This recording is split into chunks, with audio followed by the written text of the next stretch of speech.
Hi, good morning, and I'd like to welcome you to Poem Praise 2. I do thank you for tuning in. We are definitely going to get right back into the Black Woman's Guide to Understanding the Black Man. We are now in Take 72. And before I get started, I certainly want to say peace and blessings be upon you and your family this day. Now let's go ahead and get started in regards to Martin Luther King Jr., 1929 to 1968. Now, was an Atlantic Baptist preacher who graduated from Morehouse College. He is the most famed civil rights activist in American history, due to his use of nonviolence to evoke social change. His reign began in the 1950s, in the Deep South, where he participated in sit-in and boycott efforts to desegregate public facilities and get the right to vote.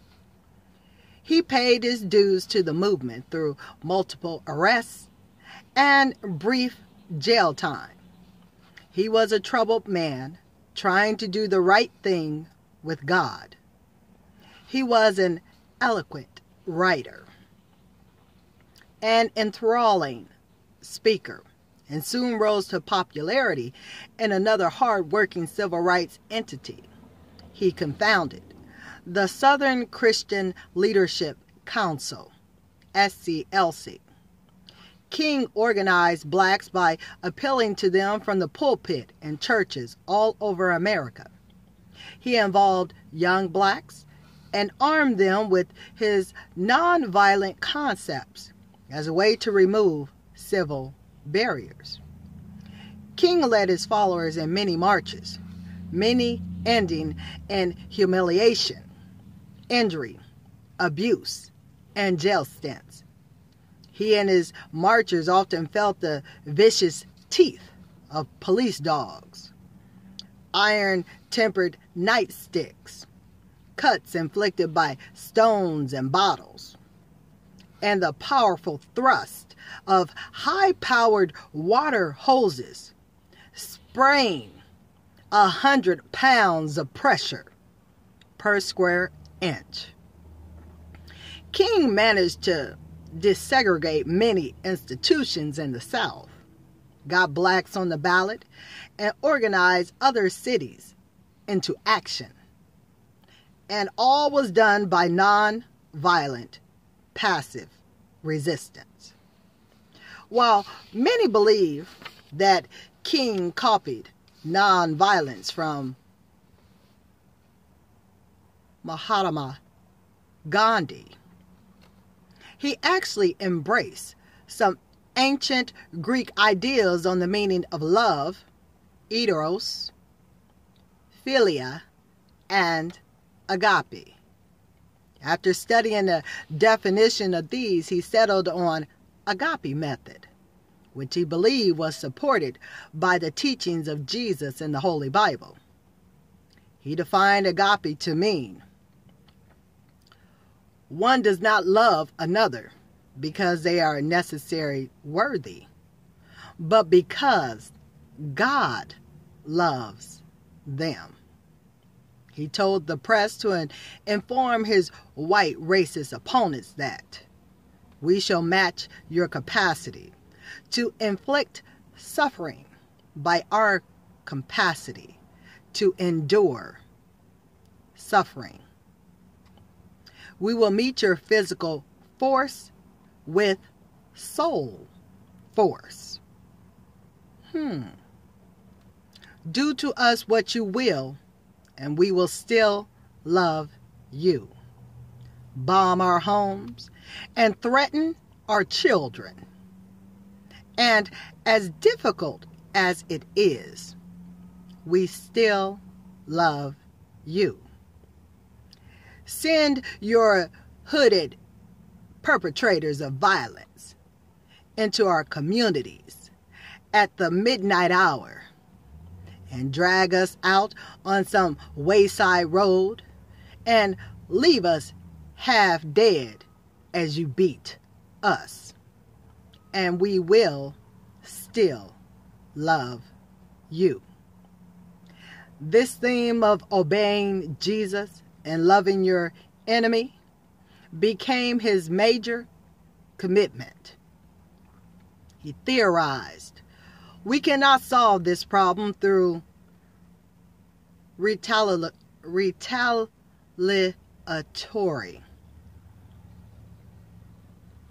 violence. We must meet violence with non-violence. Remember the words of Jesus. He who lives by the sword will die by the sword. We must love our white brothers no matter what they do to us. We must make them know that we love them. We must meet hate with love. Amazingly, he found many cohorts in the black male leadership pool who joined him and attracted others to this kind of rationale. Outspoken black power factions disagreed with him and were often responsible for retaliatory violence when attacked by whites for trying to integrate our march.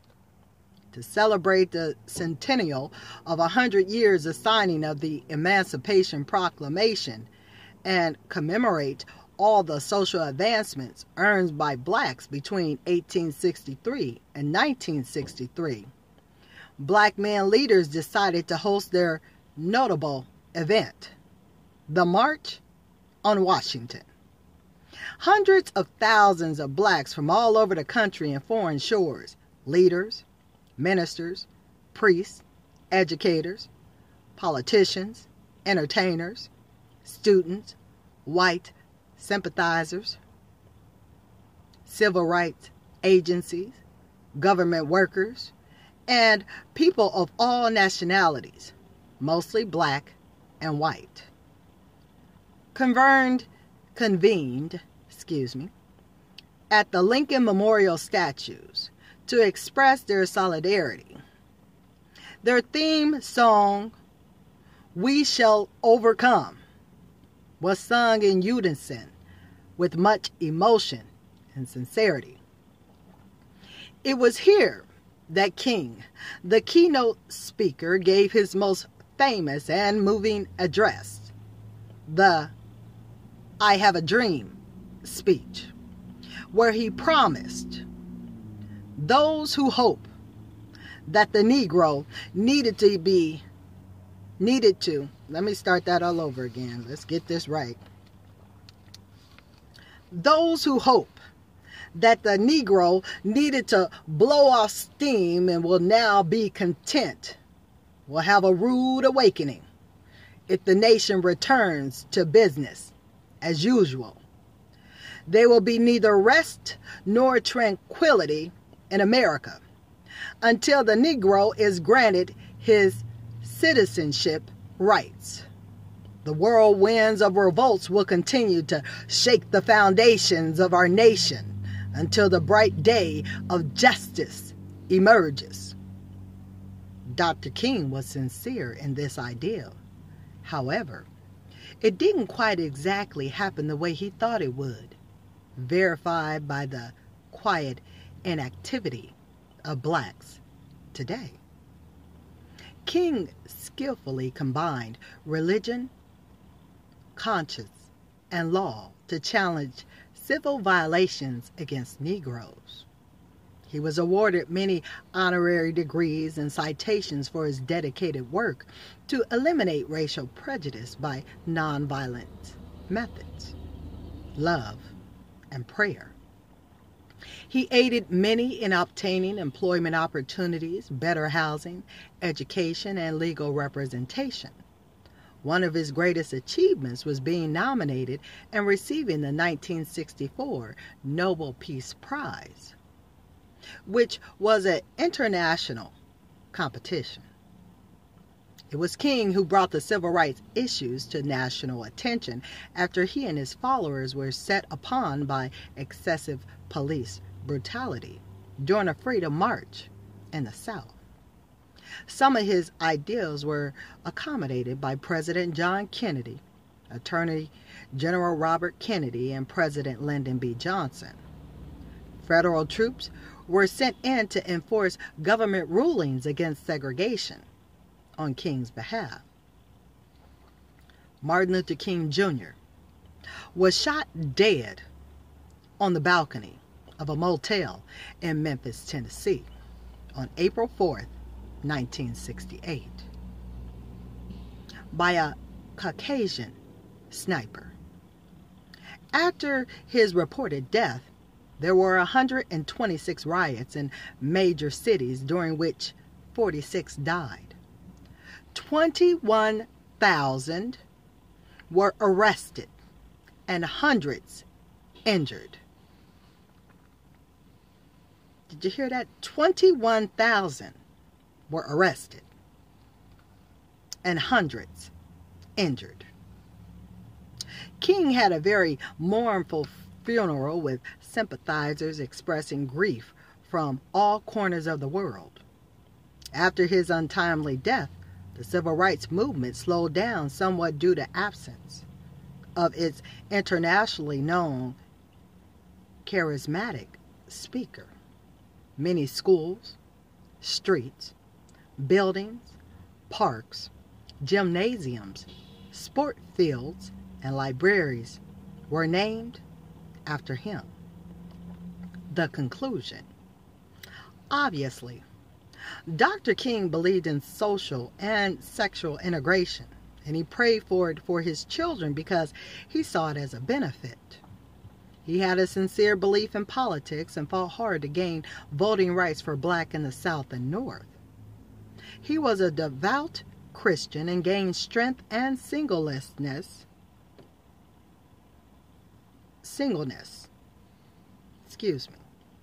a purpose from his religion. He made it the guiding factor to justify his actions of passive nonviolent resistance.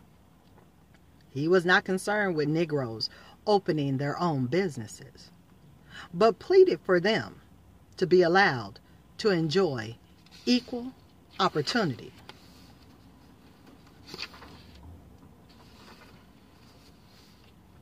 Jobs and humanitarian rights by acceptance into society.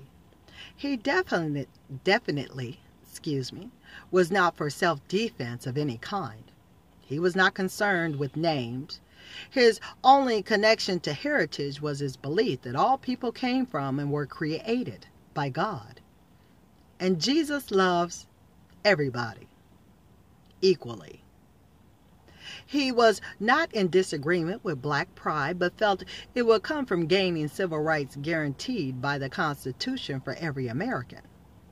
Today, his wife, Coretta Scott King, continues to represent and preserve her husband's memory. She organized to build the now famous tourist spot, the Martin Luther King Jr. Center for Nonviolent Social Change in Atlanta. This facility has a souvenir gift shop, daycare center, and offers community service much needed by the people in that area. As far as King's legacy of advancements, blacks are riding any place they want to on public transportation, can eat in any restaurant, drink out of any water fountain, register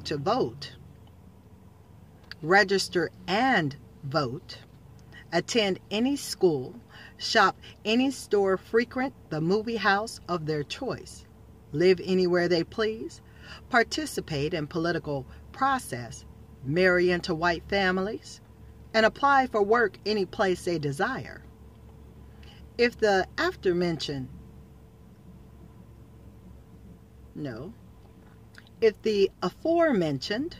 rights are the measure, then King indeed left a great legacy. It is quite plausible to infer that If it had not been for Dr. King's constant nonviolent protests against segregation, that blacks would not be able to have the public freedom of motion they currently enjoy. It is just as easily apparent that had blacks used the same energy toward building their own facilities and institutions, that they would be in a better economic and leadership position today. Because now they have access to all those integrated services and establishments, few can afford to patronize them. And these same privileges are the ones which take needed dollars out of the black community almost faster than they come in. Martin Luther King Jr. introduced the black man to voluntary masochism,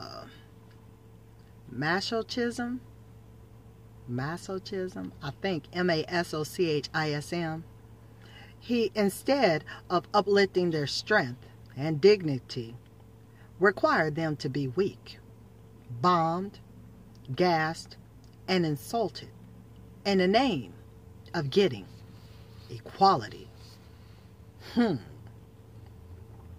He ushered black women, old and young, children of all ages, and adult black men who should have known better into humiliating, degrading, life-threatening situations that cause much emotional suffering.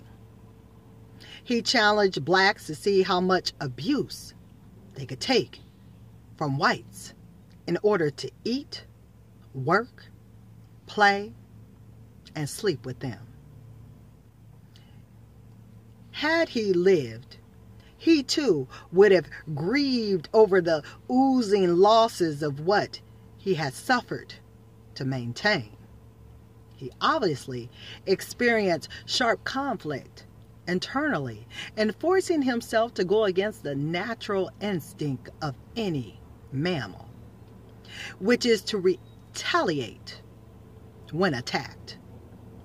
His eloquence of speech, his face of humility, dynamic terminology, and his reference to Jesus in the Bible allowed him to hypnotize his followers into believing that unabiding, unwarranted, and absolute love of the white brother would tumble down the barriers of racism. His platform, deducted from the Greek history of Philagoras and Mahatma Gandhi, mixed with a bit of Jesus Christ, put him on a mission. He was an honorable, civilized, dedicated black leader. He just applied all those excellent attributes to the wrong plan. If Martin Luther King is considered the greatest of all-time black man hero, then African American men are surely doomed. A man must not be judged by the sacrificial behavior. He must be judged by the sensibility of his ideas and the performance of his agenda. Let me repeat that. A man must not be judged by his sacrificial behavior. He must be judged by the sensibility of his ideas and the permanence. Previously I said performance, but it's saying permanence of his agenda and performance, even though I did a misreading of a word. His agenda going into action. Dr. King is honored for his cause and not his effect. What are the benefits? Yes, Dr. King was persistent, and goading blacks into volunteering to get their heads cracked, ribs bruised, and egos humiliated, all of which had turned out today to be of little or no value. His program inspired blacks to turn all their good ideas and money over to whites. It made them think that there was no point in building anything for themselves as long as they permitted entry to white-owned facilities. There was no need to. It also made them think that as long as they were qualified, they would be guaranteed equal and fair treatment on a job. King's so-called civil rights gains have ended up being the very foundation of the problems blacks face today. When rejected for employment in white-owned businesses, they have no place to go. And it doesn't matter how much education they have. Attending schools with whites and using their curriculum has removed the little bit of black culture that blacks tried to express in the early 60s and prompted black men to venture on the insatiable quest to integrate into white society. King is a major force credited for making all of these advancements available. Today, the black man is right back where he started during the pre-civil rights era. He is trying to find work, a place to live, a good education for his children, affordable food, reasonable clothing, goods and services, and a way to express and remember his black culture. And he is still fumbling with issues about his name and religion. King thought he could shame races into accepting blacks by calling on the spiritual conscience of white America. He would be very sad today when all sentimentality is put aside. The black man must make a decision and determination for himself, who his heroes are, based upon the pertinent accomplishments and the useful longevity of their ideas. Speculation arising after King's death that he was planning to take a more militant stand in his civil rights, and anti-war protests remain unsubstantiated.